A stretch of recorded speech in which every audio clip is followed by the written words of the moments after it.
It started with a story, not one I told, but one I had to listen to more times than I can count. A story she told with this certain gleam in her eyes, like she wasn't really talking to me, more like replaying a memory she didn't want to let go of. We'd be at a restaurant or folding laundry, or lying in bed with the lights off, and out of nowhere, she'd bring him up again. Her ex. Always him.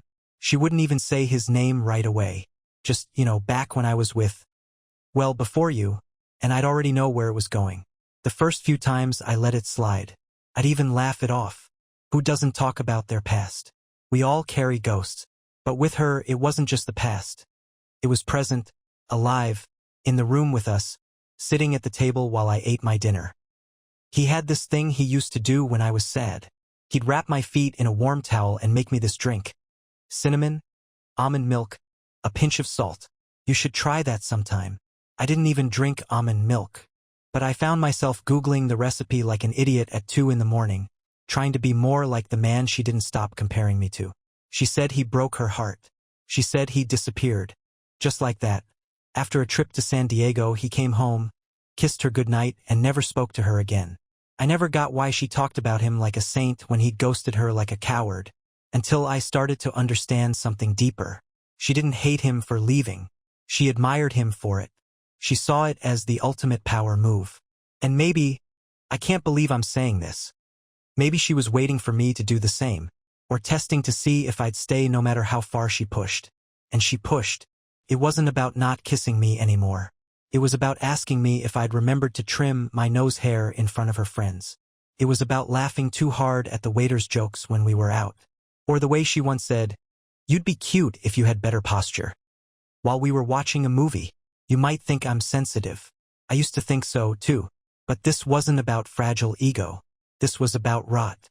Something inside her had turned sour, and I was still chewing it like it was dinner. The real turning point didn't come with yelling. It came quietly, like a whisper, during what was supposed to be a regular Sunday. I was in the garage looking for a screwdriver. Her car was unlocked, and the passenger seat was shoved all the way back like someone taller than her had been riding there. I don't know why, but something made me check the glove box. There was a receipt. 2 nights ago. A steakhouse. 2 entrees.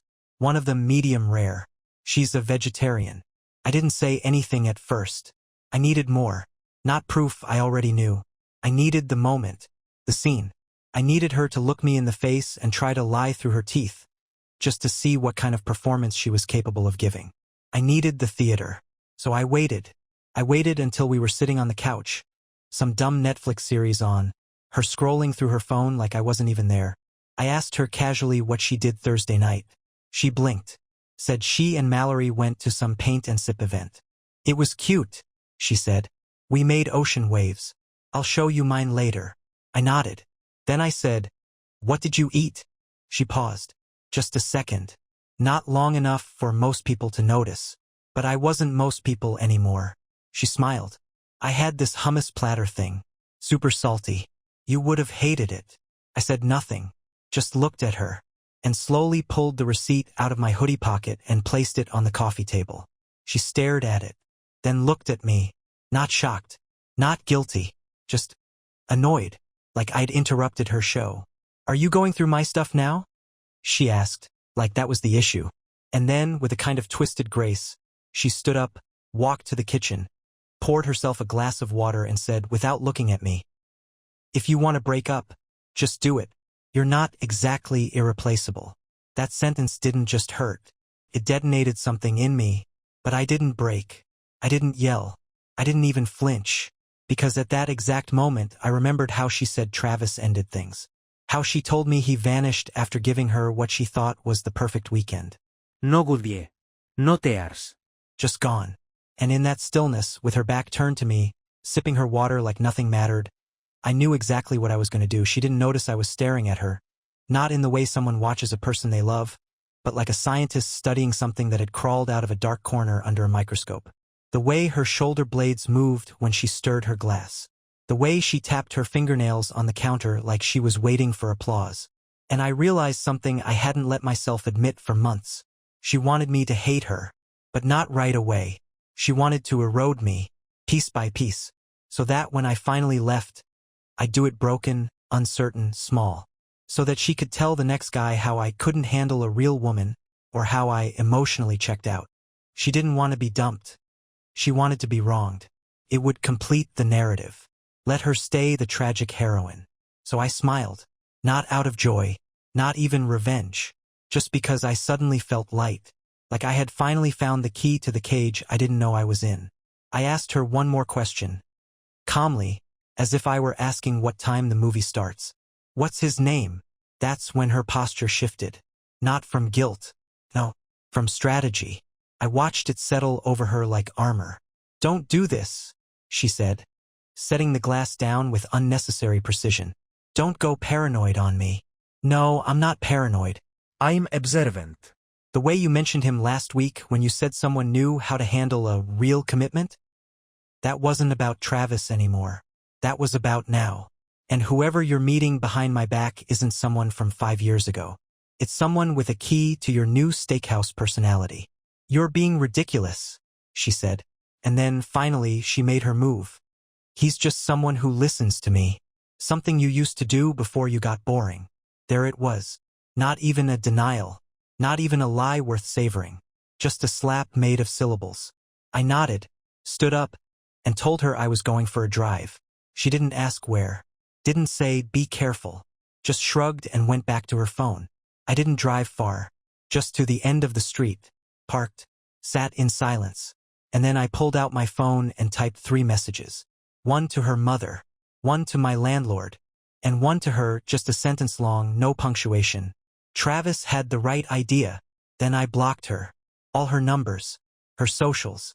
I even blocked her email after one final message that simply said, "You told me he vanished after your favorite weekend. So I made sure to give you one last perfect Sunday." And then I turned off my phone. I knew it would drive her crazy. She'd text, call, maybe cry to her friends. Not because she missed me, but because the narrative was shattered. There would be no slow unraveling. No yelling in the rain. No mutual friends picking sides. Just silence. That was the real punishment. No script. No grand finale. Just her, alone with a story that had no ending. Or maybe the ending was me walking away while she poured herself a glass of water like she was untouchable. I didn't cry. Not that night. Not the next. But something else happened. Something I didn't expect. I started sleeping. For the first time in months. I didn't wake up from dreams where I was chasing something just out of reach. I didn't wake up thinking about what I'd done wrong. I didn't wake up at all until morning. And in that stillness, in that full sleep, I knew this wasn't the end. It was the start of something much more interesting. The first real message came through my work email 2 days later. Subject line, "We need to talk." It was short, rushed, like she couldn't decide whether to beg or accuse me. "You're being dramatic. I think we both need to cool down and talk like adults. I didn't do anything unforgivable. You're blowing this up. Please call me." I stared at it for a while. Not because I was tempted, but because it was so precise. So calculated. This wasn't a plea for reconciliation. This was a baited hook. She didn't like not knowing what I was doing, how I felt. If I was sitting in a hotel somewhere or already sliding into someone else's bed. The silence was gnawing at her. I didn't reply. Instead, I printed it. Just for me. Like a trophy. That same evening, Mallory, her closest friend, the one she always went on those mysterious girls' nights with, messaged me on Instagram. We weren't even following each other. "Hey, I'm not trying to get in the middle of anything, but I think you should know I haven't seen her in weeks. Not since January. Whatever she was doing, she wasn't with me. It was April." And just like that, another thread snapped. I replied, "Thanks. That answers a lot." Mallory didn't elaborate. She didn't have to. It wasn't just a betrayal from my wife. It was a conspiracy of silence. Everyone must have known something. People don't cheat in a vacuum. There's always at least one person holding the secret like a weapon. But Mallory had picked her moment to drop the blade. And then something truly unexpected happened. 3 days after I left, my brother, who lives 2 states away, called me at midnight. He never calls. Texts, sure. Memes, dumb jokes, birthday wishes. But not phone calls. He didn't say hello. "You didn't hear this from me," he said. "But I saw her account. She followed someone new." I clicked. It's a private profile, but his story was public. She was in it. Same hoodie she wore at Thanksgiving. They were at a rooftop bar. A rooftop bar. Not even trying to hide. Not even pretending to grieve the relationship. I imagined her laughing, holding a wine glass, tilting her head just enough for the camera to catch her good side. She probably told him I was obsessive, controlling, that I never really got her. That old familiar playbook she used whenever she needed to reinvent herself in a new man's eyes. But here's the real twist. I didn't care. I expected to rage, to throw things, to spiral. But instead I laughed. A hollow, bitter kind of laugh that came from somewhere deep. Because I finally saw her for what she really was. Not a woman lost in confusion. Not someone who slipped up and regretted it. But someone hungry for control. Someone who used admiration like currency and silence like a weapon. And now, she had none of it. No control. No script. No idea where I was or what I was planning.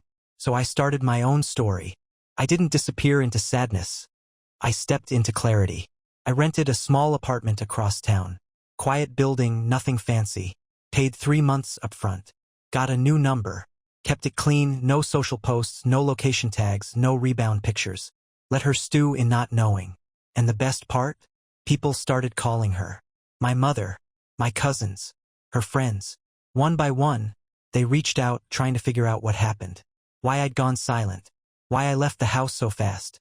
Why she was suddenly the center of a vanishing act. And she couldn't control the narrative anymore. I imagined her face as she answered those calls. Practiced lines. Quick tears. Maybe even trying to flip the story. But she couldn't recreate me, because I was gone before she even realized I'd left. And that was just the beginning. It was the 7th day of silence when she showed up in person. I was at my apartment, sitting on the floor with an open box of old books I hadn't unpacked yet. There was no knock at first, just a shadow crossing the peephole and the unmistakable shuffle of someone trying to decide whether to ring the bell or break the door down. Then the knock. 3 slow, deliberate taps. I didn't move. I just listened. Another pause. Then her voice. I know you're in there. Not angry. Not apologetic. Just hollow. Like she wasn't sure which mask to wear. So she brought none. I let it hang in the air between us. She knocked again. Can we just talk? I don't want to fight. Still, I didn't open. That's when she slipped the envelope under the door. A white rectangle. No name. No markings. She didn't even wait. Just turned and walked away, her shoes silent this time. Inside the envelope, printed photo. Her standing on a balcony. Same bar my brother mentioned. A man's arm around her waist. Not kissing. Just comfortable. Like they belonged. But the photo wasn't posted anywhere. It wasn't a screenshot. It was a photo taken from behind. Someone had captured it from a distance. There was a note on the back in her handwriting. This is the worst thing I've ever done. But I didn't expect to lose you over it. That's when I realized. She knew she'd been seen. She didn't know who took it. Didn't know how I got it. Didn't know what else I had. Which meant one thing, she was unraveling. Not out of guilt. No, she'd lived with the guilt just fine. It was losing control that made her twitch. The photo was a signal. A desperate message wrapped in shame. She didn't even ask for forgiveness, just recognition. I tossed the envelope on the table and left it there. Didn't text. Didn't call. Instead, I went to work. Cleaned up my apartment. Booked a weekend trip, alone. I was becoming someone she didn't recognize anymore. Someone unpredictable. That terrified her more than any argument could. That night, at exactly 2:14 a.m., she called from a different number. It rang once, twice, 3 times. Then a voicemail. I know you don't want to hear from me, but I have to tell you something. Please, call me back. It's important. I didn't, but I played the message 3 times. Because something was off in her voice. Something new. Not regret. Not panic. Fear. That's when it hit me. This wasn't just about losing me. She was afraid of what else I knew. And suddenly I wasn't just the man she cheated on. I was the wild card in her story. And for the first time since this all started, I had the upper hand. I didn't sleep that night. Not because I was anxious, but because I was planning. That voicemail changed everything. The tone. The words. It wasn't some last-ditch cry for closure. It was the voice of someone who knew a secret had slipped and couldn't tell which one. She didn't know who was behind the photo or what I was doing with it. She didn't know how long I'd been watching. She didn't know if I'd spoken to anyone. But what really scared her? She didn't know if I was going to ruin her. So I gave her something, just enough to make her spin. At 9 a.m., I texted her from a new number, one she didn't have. You should tell him the truth before I do. No context, no name, no reply. But within 15 minutes, her personal Instagram went dark. Not deactivated, just everything wiped. Photos gone, captions cleared. Like she was preparing for damage control before it hit. That told me one thing. She hadn't told him anything. Whoever he was, the guy in the photo, the one with the rooftop balcony, she'd sold him the same fantasy she used to sell me. Sweet girl with a tragic love story. Misunderstood. Loyal. Too good for the men who couldn't handle her fire. Except now she was in uncharted territory. She didn't know what version of me was out there anymore. The begging, broken man? Or the one who could drop her entire web of lies with a few screenshots? The next move wasn't hers. It was mine. I emailed the photo to myself from an anonymous account. Then, using her Instagram connections, I found him. The new guy. His name was Greg. Finance type. Polo shirts, hiking weekends, motivational quotes in his captions. His page was private, but his LinkedIn was wide open. And wouldn't you know it? He worked with a guy I knew from college. One message. Just one. Hey, you know this guy? Need a quick background check. He's dating someone who might not be who she says she is. That's all I sent. I knew the rest would unfold naturally. And while that domino teetered, I drove past the old house. Not to stalk. Not to check on her. I just wanted to see if she'd changed anything. And that's when I saw the sign. For sale. The audacity. She wasn't just trying to erase me. She was trying to profit from it. She wanted to sell the house we built together. The one I painted with my own hands.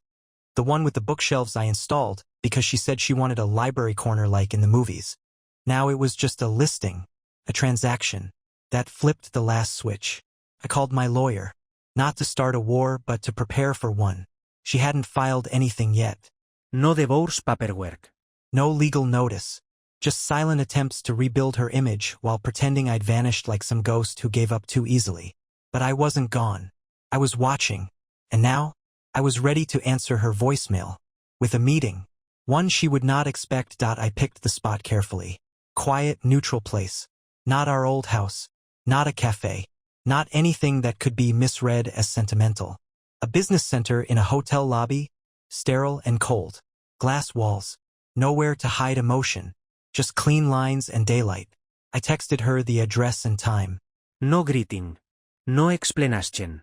She showed up 5 minutes early. Hair done. Soft makeup. Expensive coat she never wore around me. Like she was dressing for an interview, not a reckoning. She scanned the room, spotted me at the far table, and for a split second, just one. There was relief in her eyes. Like maybe, in some part of her mind, she thought this was a step toward repair. That I might say I missed her. That we'd talk it out. But the moment she sat across from me and saw my face. No anger, no longing, just clarity. That hope shattered. She spoke first. You really disappeared. I didn't respond. I didn't think you'd actually just vanish. Still, I said nothing. She laughed once, too quick. So, is this revenge? You scare me for a week. Then what? Drop some dramatic email to my job. I slid a small manila envelope across the table. She stared at it, not touching it. Inside was the printed photo from the balcony, the receipt from the steakhouse, and the voicemail transcript. I know everything, I said calmly. Not just about Greg. Not just about Mallory lying for you. I know about the other guy in February. I know about the messages you deleted. I know about the accounts you used. Her mouth opened slightly, like a glitch. What are you talking about? I told you, I said. I've been listening longer than you think. She pushed the envelope away. This is insane. You're acting like some kind of spy. What do you want? For me to say I was wrong? Fine. I cheated. Are you happy now? No, I said. Because I'm not here for an apology. That caught her off guard. I leaned forward, slow, deliberate.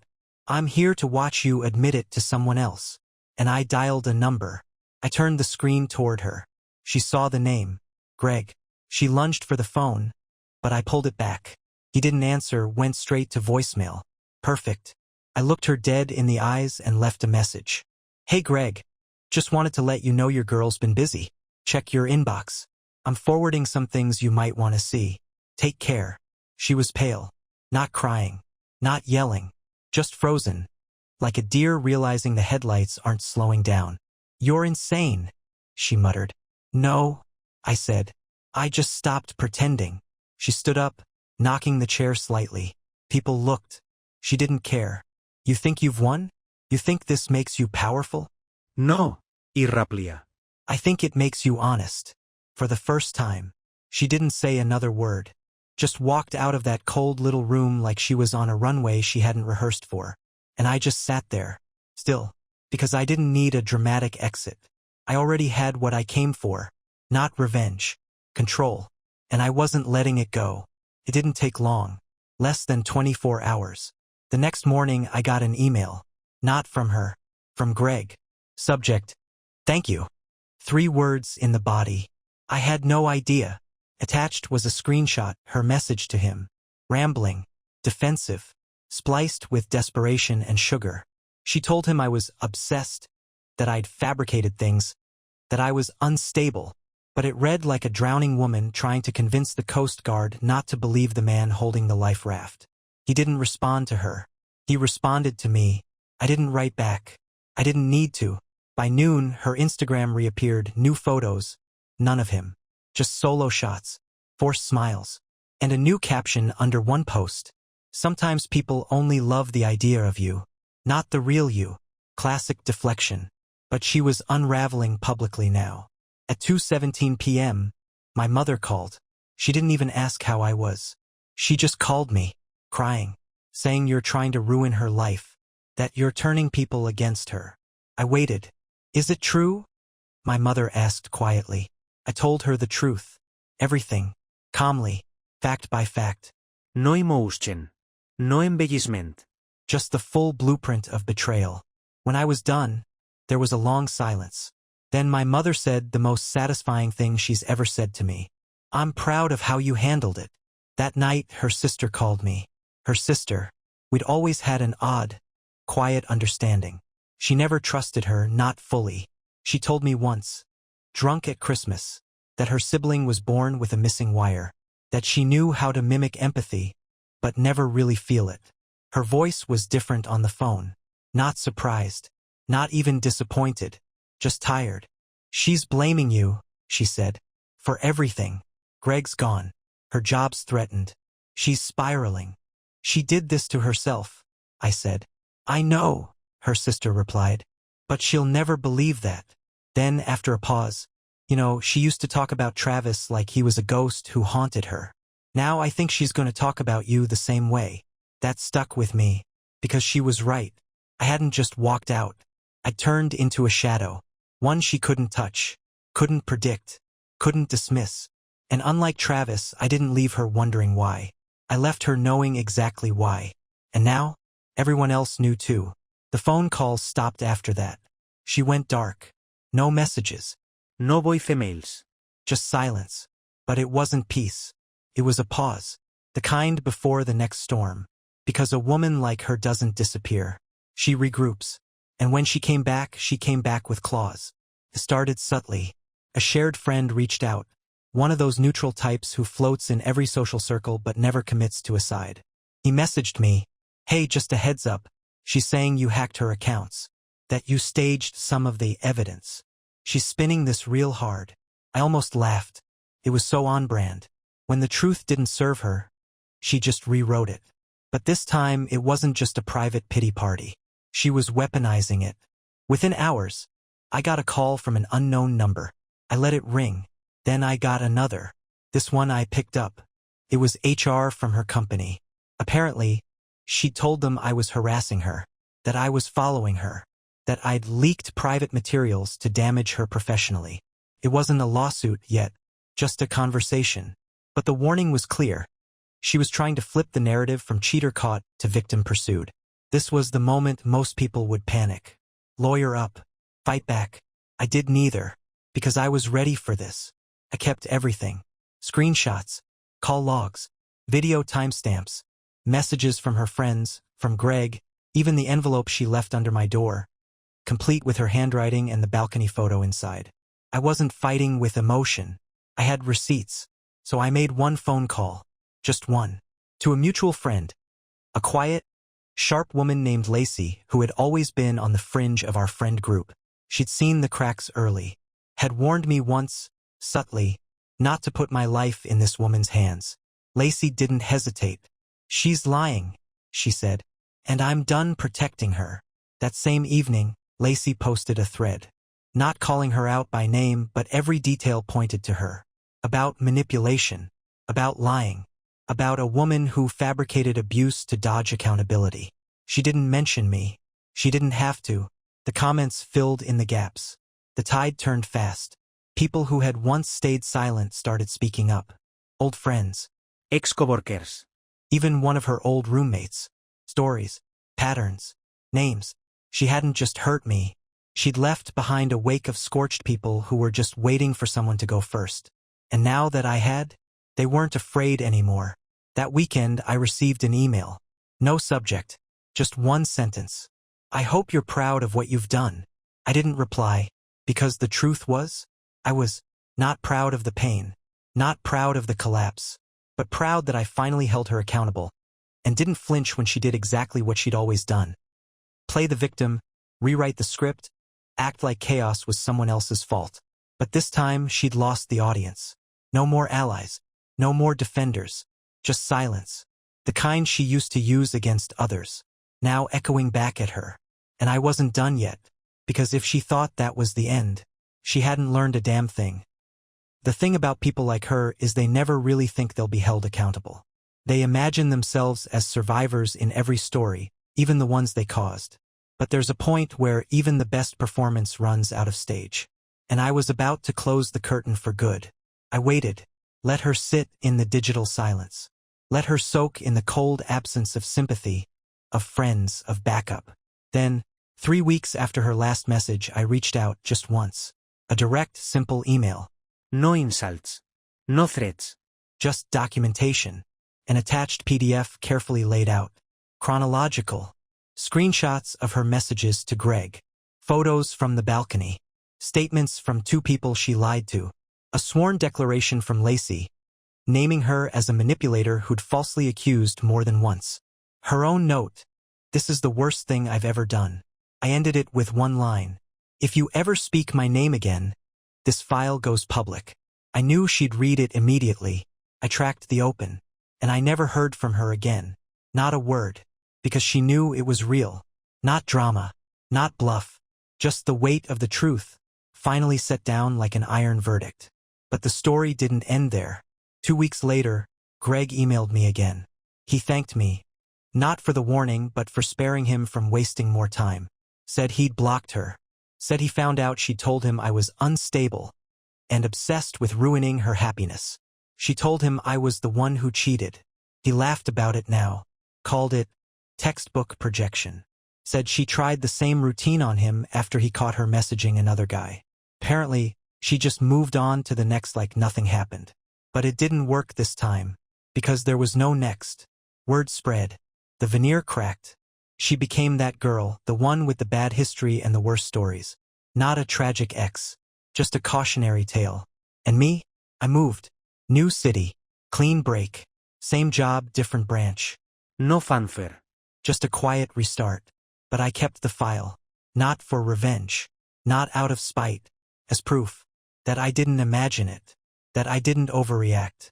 That when everything was stripped away, I'd been right to walk. And right to burn the bridge behind me. Sometimes survival looks like silence. Sometimes it looks like walking out the front door and not looking back. And sometimes it looks like finishing the story before someone else can rewrite it. It's been 7 months now. I haven't heard from her since the email. Not directly. Not through friends. Not even the digital whispers people usually try to sneak past the edges of your life. She vanished. And this time I didn't need to chase. I didn't need to check up on her or wonder what lie she was living next. She became exactly what she tried to turn me into. A A ghost. But not the haunting kind. The forgotten kind. I unpacked the last box in my new apartment last week. It had our old photo albums inside. I'd forgotten I still had them. I flipped through them, not for nostalgia, but to study them. Her face. Her hands. The way she looked at the camera like she knew exactly how to place herself. Not once did she ever look at me in those photos. She always looked through me, like I was the placeholder until something better arrived. Funny thing is, I always thought the end would come with some massive betrayal. A hotel room, a confession, a final fight. But it wasn't like that. It ended the second I saw her not care. The second she said, "You're not exactly irreplaceable." That line lived in my bones for weeks. Until one day I woke up and realized. She was right. Not because I was easy to replace, but because she was never really looking at me in the first place. She loved the reflection I cast when I adored her. She loved the idea of being wanted, chased, validated. But once I became real, once I needed her to show up for something deeper, she vanished behind a wall of praise for men who no longer wanted her. She used to say, "Travis left me out of nowhere, but I get it now. He didn't leave without a reason. He left the moment he saw what I eventually did." That behind all the charm, the stories, the tragic ex-girlfriend persona, there was nothing honest, just performance. So yeah, maybe I ended it the same way he did. Cold, sharp, clean. She told me once I should learn from him. So I did. And I walked. Not just out of the relationship, but out of the fog. I started dating again. Slowly, carefully. I don't look for spark anymore. I look for silence that feels like peace, not punishment. I look for eyes that see me, not a mirror they can admire themselves in. I've learned a lot from this. The worst betrayal isn't the affair. It's the moment you realize someone you trusted was never actually on your side. That they were just passing time in your life until something shinier walked past. My advice? When someone shows you that kind of darkness, don't light a candle for them. Walk away, and don't look back. Because the only thing worse than being lied to is wasting time trying to forgive someone who's already telling new lies to someone else. Let them rot in their script. And you? Write your own.